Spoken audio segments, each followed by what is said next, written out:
Shalom, shalom. Thank you for visiting us here at West African Jews of the Diaspora channel. I'm Rabbi Yehudah, and we have a very interesting discussion.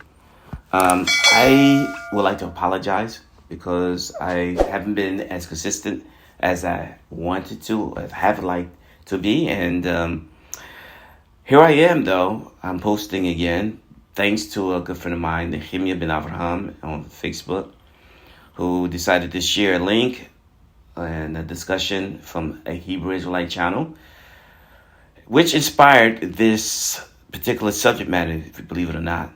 And so it's very interesting and sometimes disheartening to watch a lot of people who are within the Hebrew Israelite community or movement and are awakening, to the fact of who they might be. I am not in the business of disenfranchising or being dismissive about anyone's oral traditions about who they are.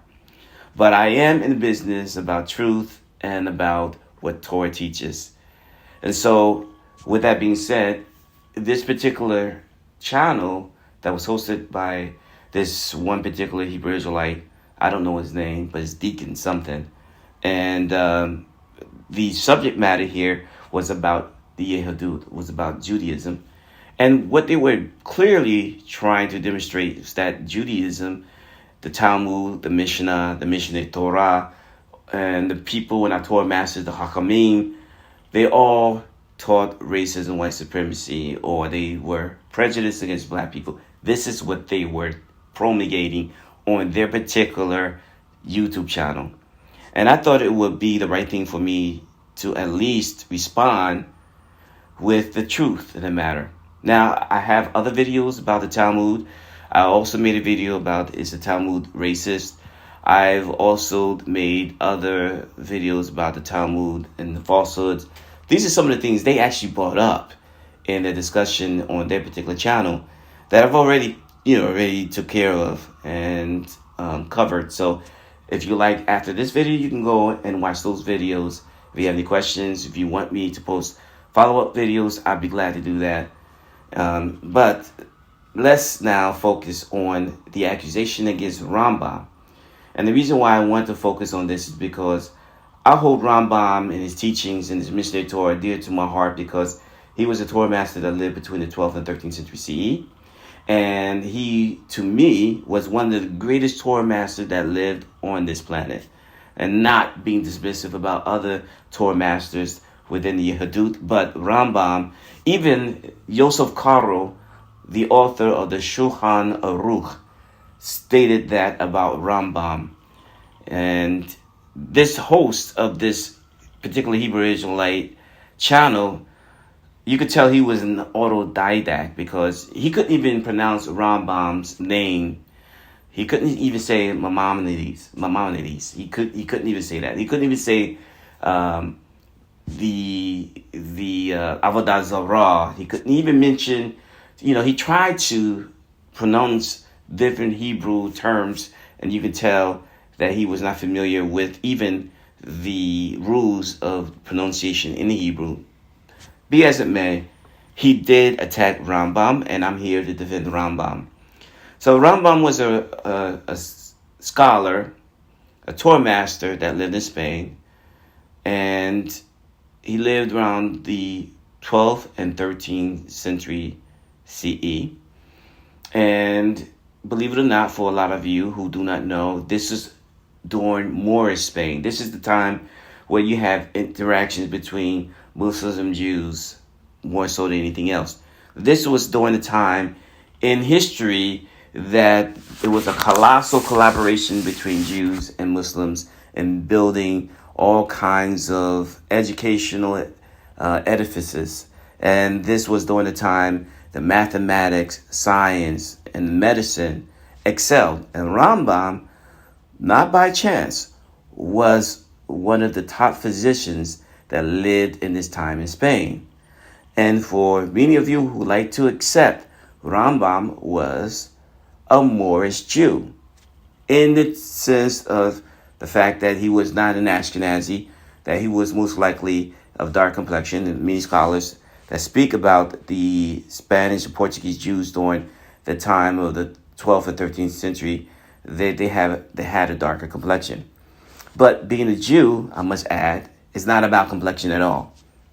However, let's go on. And I just had to add that in, though, because of the viewpoints of many Hebrew Israelites who are, I should say, obsessed with the fact that they're black and obsessed with the fact that European Jews are white. And therefore, they believe that even RaMBaM himself was one.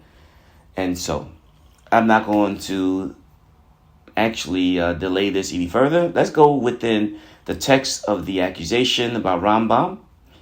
And I'm going to prove that he was not racist using the very text that they cited. They actually cited from RaMBaM's work. RaMBaM has written many works besides the Mishneh Torah. But one of his other most important work is called the Moreh Nevuchim, which is translated and also known as the Guide for the Perplexed. And in chapter 51, in the Guide of the Perplexed, there have been many English translations that has been published, and there are slight variations within these English translations. So, I must begin by this most cited translation. So, here we are. It reads in one version, such are the claims. This is RaMBaM. This is a quotation from RaMBaM. In English, such are the claims, or such are the extreme Turks that wander about in the north, the Cushites who live in the south, and those in our country who are like these. I consider these as irrational beings and not as human beings. They are below mankind, but above monkeys. Wow. Since they have the form and shape of a man and a mental faculty above that of a monkey. And this is in Moreh Nevuchim, or this is in the English text, one of the English versions of the Guide for the Perplexed. Now, let's pay attention. And this is what they hone in on. Such are the extreme Turks that wander about the north, the Cushites. And this is where they become tunnel vision. The word Cushites. The Cushites who live in the south. All right. And you consider now, but what they don't pay attention is, and those in our country who are like these. Who is he? RaMBaM talking about the Turks in the north, and allegedly the Cushites.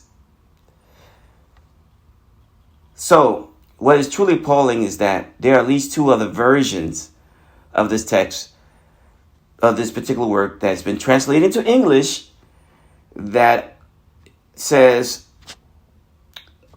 blacks or Negroes. Okay? Depending on which version you have, you might read, such are the extreme Turks that wander in the north, the Negroes who live in the south, or you might have a text that says, such are the Turks who wander about in the north, and then it may use the word, the blacks who live in the south. So they interchange the word Cushites. Now, it is clear that from reading this particular translation, or these types of translation, that one can come off or leave with an understanding that RaMBaM was racist. And I don't blame a lot of the Hebrew Israelites, or anybody else for that matter, Christians, or even some Jews who may have a copy of this Moreh Nevuchim, or as in English called the Guide for the Perplexed. I can understand why you will walk off with this. And it's not your fault. It's whomever who decided to translate this into English and used racial overtones, or if you may, undertones, into RaMBaM's words. Because RaMBaM, if you look at the text from the writings of RaMBaM in the original language that RaMBaM wrote it, you find that RaMBaM wrote in Judeo-Arabic. And in the Judeo-Arabic language, he doesn't even mention Cushites at all. Huh? I know some of you are surprised. No, he doesn't. All right? He does mention the Turks, but he doesn't mention Cushites. He doesn't mention anything pertaining to any color of any particular person or group in this text. So this text had just been mistranslated. What does it really mean? And what is the context of RaMBaM and what he really meant and when he wrote this? So let's examine that. So I'm going to read it from the Judaic Arabic. RaMBaM wrote, Al-Turk al-Metujalim fi al-Samal, which says the Turks who wander around the north. While Sudan al-Metujalim fi al-Janub, the Sudanese who wander around the south. Notice, he did not say anything about Cushites. He said the Sudanese who wander around in the south. So it's obvious that RaMBaM wasn't making comments about any black people in general, but about particular groups of people who were like the Turks, who was like the Sudanese, that lived in that region, or anyone who were like them in the context that did not possess a culture which will include morals and or education. And so this is what RaMBaM was referring to. He was referring to people who were like these. In this case, he was talking about the wandering Turks of the north and the Sudanese, right? So the biggest question, though, and I should ask you guys to ponder on this.